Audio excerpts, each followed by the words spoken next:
This is my 2025 KX450X that I bought for hard enduro. I know it's a foolish statement, so I thought I'd make a little video and explain why I chose this bike for hard enduro, because this is not a typical choice. I want to tell you a quick little overview on the actual bike itself. I have ridden it, and then maybe I'll give you a little idea on where we're going to go with this bike and how we might get it into anywhere in the realm of a hard enduro crossover trail bike. A quick resume, because I'm sure you're wondering who I am. My name is Curtis, and I'm a journey person tech in Canada. And I've raced motocross when I was young on 450cc bikes, lots of two-stroke, and I had leader bikes for a long time, drag raced those, and did lots of street miles on them. Adventure bikes of all different kinds and dual sports. So why a KX450X motocross bike pretty much for hard enduro? Price, really. So I'm in Canada, and a KTM 300 is like 15 grand plus. These bikes are now on sale for 10,500 outdoor Canadian, tax in.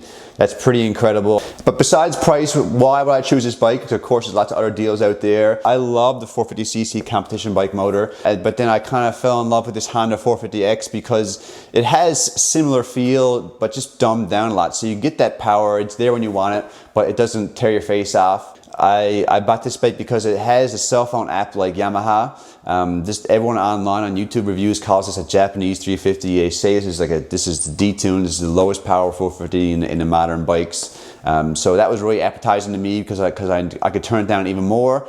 I plan to put a lot of miles in this because my wife and I just got this new house, so I now have the luxury of being right on a trail. I'm riding the past 2 months through snow right after work, so I'm gonna put a lot of miles on it. So it was important to me that it was also just new and fresh and I could trust the bike for a long time.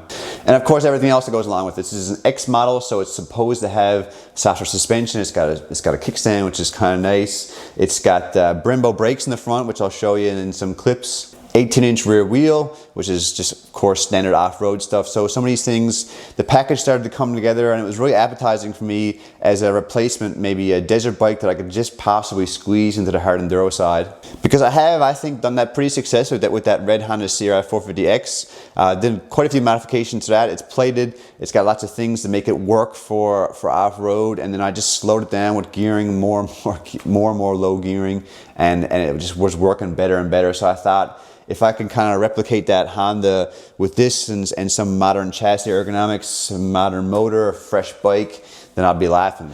I guess I can transition that into some quick ride, like initial impressions for the ride.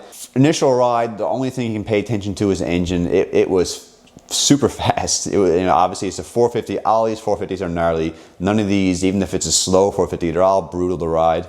It has two power modes on the handlebar, so it has a low power mode and a full power mode. On the app initially, I took 2.5 degrees of timing out of the entire map. It made a decent difference, but then I actually did some more research. I went a little bit lower, so now I have 6 degrees of ignition timing pulled it over the whole map. Never touched the fueling yet. I just did a quick little adjustment. That made a big difference. Now the engine doesn't have that immediate off the bottom touchy jerky rip, which is fun, I mean, if you're on a trail, and useful in some other situations. But in this situation, I want it smooth and low key, lazy really. And I would still not call this lazy in the grand scheme of all engines, but as a motocross engine goes, it certainly is. But it's perfect because now the engine is very fun, very characterful, but not completely taking over the experience. I can use the engine as a tool. Hitting the next big thing, I guess, would be suspension. I did actually ride in a stock trim, like I said, but then I quickly made some changes to speed it up.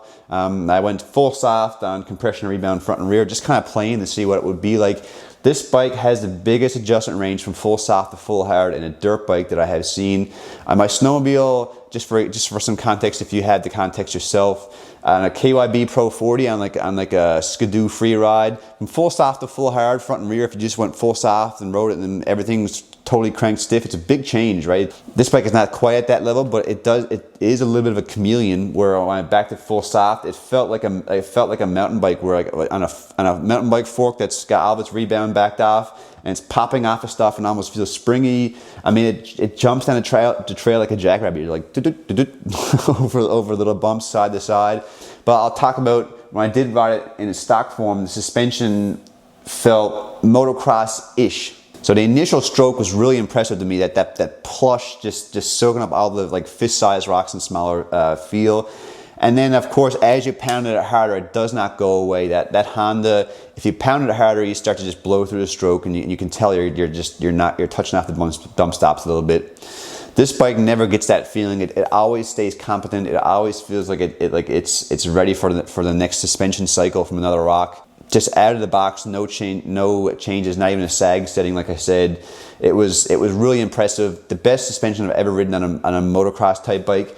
If this was a motocross bike that you said was just slightly detuned for an average rider, I would think this is perfect. I would never want anything more. I would ride our local closed now motocross track all day long on this bike, never have an issue for my riding ability. I'm just trying to give a little bit of context because I feel like YouTube videos were a little bit misleading for me on this bike. I do love this new high seating position on these modern bikes. Can't speak to chassis stiffness because that's too subtle of a difference for me to tell with all the other changes happening in this bike. But just the rest of the ergonomics, bar positioning forward and back is awesome. You just got 4 positions on this Cowie. The pegs go up and down 2 positions, so you can really grow or shrink the cockpit based on your body size. Controls quickly. This is a Brembo front brake. I think I might have mentioned that. Very strong braking, but you can modulate it quite easily, but it's a very light modulation. Hydraulic clutch on this Cowie, something I had to play with. I moved it all the way in, and I actually kind of ground the lever down. There's an adjustment for how far it is away from your knuckle, which I guess we can kind of lead into where we're going to go with this bike and how we might get it into the enduro realm. I have handguards on order. With that strong front brake, trees are grabbing it, and it's already been an issue a couple times. I ordered a 12-tooth front sprocket and a 52-tooth rear sprocket. I tried to get a 53, but couldn't get a parts listing for it. I have that gearing on that red Honda, and that Honda has a wide ratio transmission. This KX has a close ratio motocross transmission, which is a bit of a bummer, a little bit of a miss on this bike. I just found it, first gear was just no-go on a trail. It was just way too tall of gearing. We can talk more about that in the future, but gearing is just, for me in my riding, it's a must. And past that, we'll probably do tires. These tires are fresh, so I'll run them a little bit and wear them out. I don't really love this rear. It kind of stays on top and doesn't dig and track straight in our terrain. Some of these other tires I've tried I like more, so that's an upcoming thing. Suspension, of course, we just gotta settle up and just spend a lot of time just doing a lot of adjustments. Maybe a little bit more on the cell phone app. I'll show you that in another video and get a little bit more precise with it, because like I said, I just pulled timing out of the whole map just to kind of see what would even happen.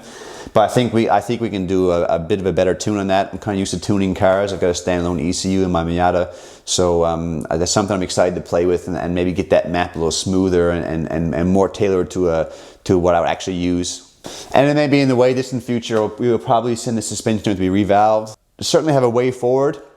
I understand that no one would recommend a 450cc motocross bike for hard enduro or for slow trails or off trail woods riding, right? So I'm probably gonna have to put a fan on it, something else I just thought of. So a lot of things like that. It's gonna be a long road to get it there. My name's Curtis. Thank you for watching. Hopefully you follow along for a series. I'm gonna be filming lots of videos on this and comparing it to lots of other bikes. Hopefully giving you as much information I can pour out of my head as possible, and I'm getting a little back from you guys. So thank you for watching. I'll see you in the next one.